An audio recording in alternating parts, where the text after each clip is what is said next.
जन्नत के पत्ते। निम्रा अहमद। लैपटॉप सामने तकिए पर रखा हुआ था। वो बेड पर कोहनियों के बल औंधी लेटी हुई थी। स्क्रीन की रोशनी इसके चेहरे को चमका रही थी। वो ठोड़ी तले हथेली रखे दूसरे हाथ की एक उंगली लैपटॉप के टच पैड पर फेर रही थी। लंबे सीधे स्याह बाल साइड पर पड़े थे। इसकी आंखें भी वैसी ही थी, स्याह बड़ी बड़ी आंखें और चांदनी जैसी चमक थी। और चेहरा मलाई का बना लगता था, सफ़ेद, साफ और चिकना सा। वो इसी मगर अंदाज में स्क्रीन पर नजरें मरकूज किए टच पैड पर उंगली फेर रही थी। एक क्लिक के बाद कोई सफ़ा खुला तो इसकी मुतहरिक उंगली रुक गई। स्क्रीन पर जमी आंखों में ज़रा तफक्कुर उभरा और फिर बेचैनी। इसने जल्दी जल्दी 2-3 बटन दबाए। लोडिंग। अगले सफ़े के लोड होने के इंतज़ार करते हुए इसी मुस्तरब अंदाज में इसने उंगली से चेहरे की दाएं तरफ से फिसलती लेटें पीछे की। चंद सेकंड में सफ़ा लोड हो गया। वो बेचैन होकर चेहरा स्क्रीन के करीब लाई तो इसके बालों की चंद लेटें फिसल कर फिर चेहरे के सामने आ गई। जैसे जैसे वो बढ़ती गई इसकी आंखें हैरत से फैलती गई, लब जरा से खुल गए और पूरा वजूद बेयकीनी में डूब गया। ढेर सारे लम्हे लगे थे इसको खुद को यकीन दिलाने में जो वो पढ़ रही थी बिल्कुल सच है। और जैसे ही इसके जहन में यकीन की धरती को छुआ वो एक झटके से उठ बैठी। इसका फोन साइड टेबल पर रखा था। इसने हाथ बढ़ाकर सेल उठाया और जल्दी जल्दी कोई नंबर डायल किया। रात की मुकद्दस खामोशी में बटनों की आवाज ने जरा इर्ताश पैदा किया। इसने फोन कान से लगाया, दूसरी तरफ बेल जा रही थी। हेलो ज़ारा। शायद राब्ता मिल गया था। तभी वो बेहद शोखी से चहकी, कैसी हो, सो तो नहीं गई? दूसरी तरफ इसकी दोस्त कुछ कह रही थी। वो लम्हे भर को सुनने के लिए रुकी और फिर हंस पड़ी। सारी बातें छोड़ो, मेरे पास जो बड़ी खबर है वो सुनो। इसने आदतन अपने बालों की लट को उंगली पर लपेटते हुए कहा। तुम यकीन नहीं करोगी, मैं जानती हूं। अरे नहीं यार, दिलावर भाई की शादी के बारे में नहीं है। दूसरी तरफ ज़ारा ने कुछ कहा तो इसने फौरन तरदीद की। बल्कि तुम ऐसा करो, गेस करो मैं तुम्हें क्या बताने वाली हूं। इसने एक हाथ से लैपटॉप साइड पर किया और तकिया निकालकर बेड क्राउन से टेक लगाकर कहा। फिर इसने टेक लगाकर पांव सीधे कर लिए। साथ साथ वो ज़ारा के अंदाजों की तरदीद भी किए जा रही थी। नहीं, बिल्कुल नहीं, ऐसा तो बिल्कुल भी नहीं। अरे मेरी शादी भी नहीं हो रही, जी नहीं, इरम की भी नहीं। सीरियसली ज़ारा, तुम्हारी सोच बस यही तक है। अब कान खोल कर सुनो तुम। वो एरasmus मंडस एक्सचेंज प्रोग्राम याद है जिसके लिए हमने अप्लाई किया था? यूरोपियन यूनियन ने मुझे स्कॉलरशिप के लिए सेलेक्ट किया है।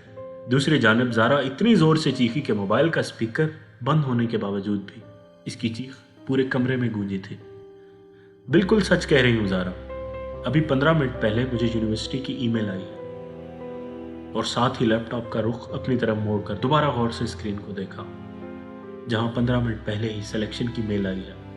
तुम भी फौरन चेक करो, तुमने भी अप्लाई किया था, तुम्हें भी मेल आई होगी। वो फोन एक हाथ में पकड़कर दूसरे हाथ से लैपटॉप ऑफ कर रही थी। लैपटॉप की स्क्रीन पर अंधेरा हुआ तो इसने हाथ बढ़ाकर स्क्रीन को बंद किया और साइड टेबल पर रख दिया।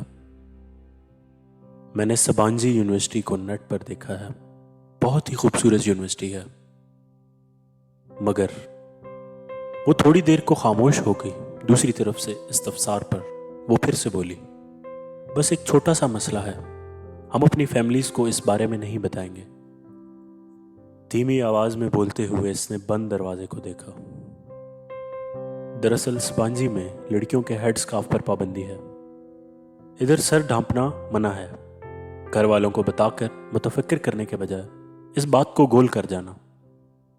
वैसे भी हम दोनों ही स्कार्फ नहीं लेती। इस पल खिड़की के बाहर कुछ खड़का था। वो चौंक कर देखने लगी। कदादम खिड़कियों के आगे भारी पर्दे गिरे हुए थे। अलबत्ता पीछे जालियां लगी हुई थी। शायद इसका वहम था। वो सर झटक कर फोन की तरफ मुतवज्जा हो गई।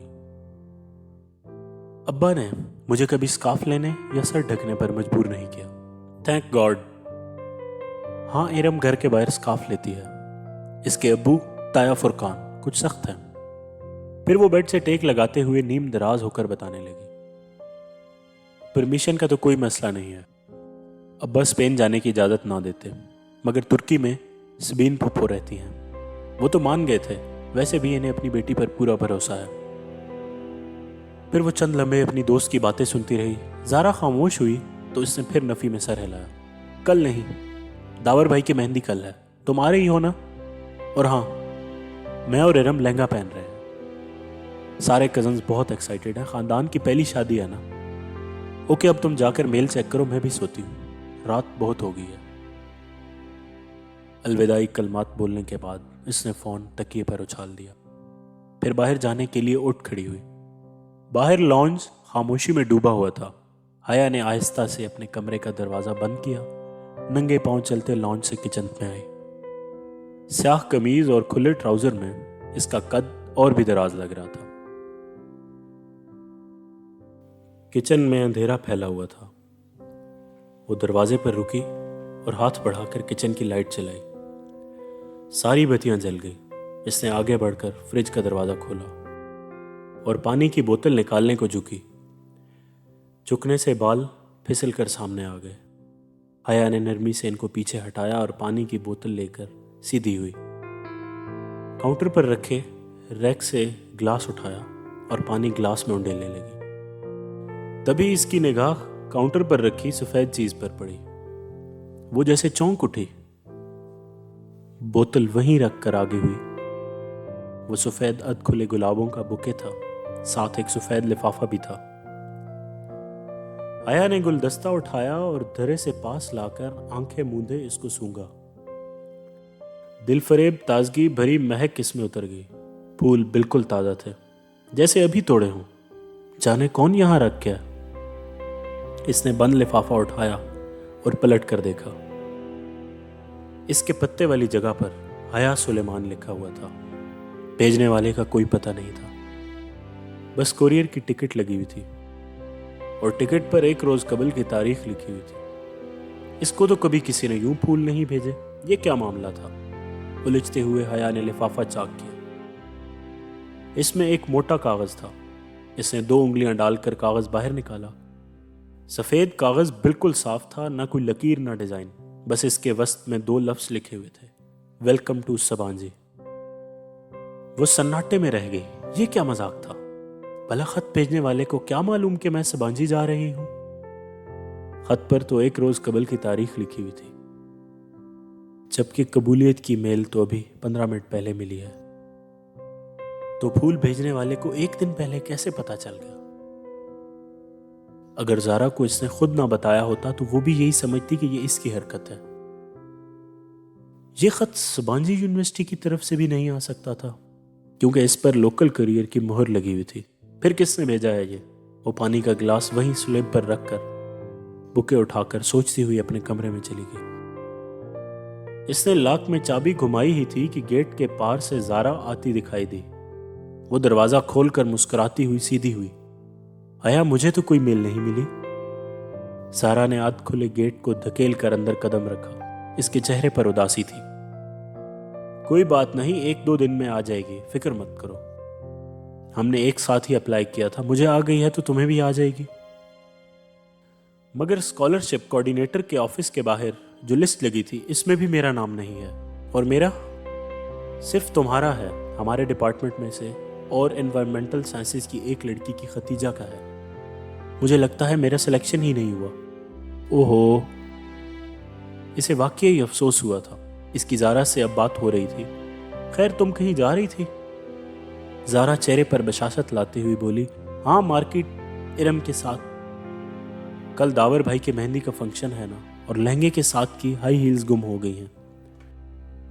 शायद काम वाली उठा कर ले गई है। अब नए जूते खरीदने पड़ेंगे। तुम चलोगी साथ? इसने गाड़ी पर कोहनी टिकाते हुए कहा।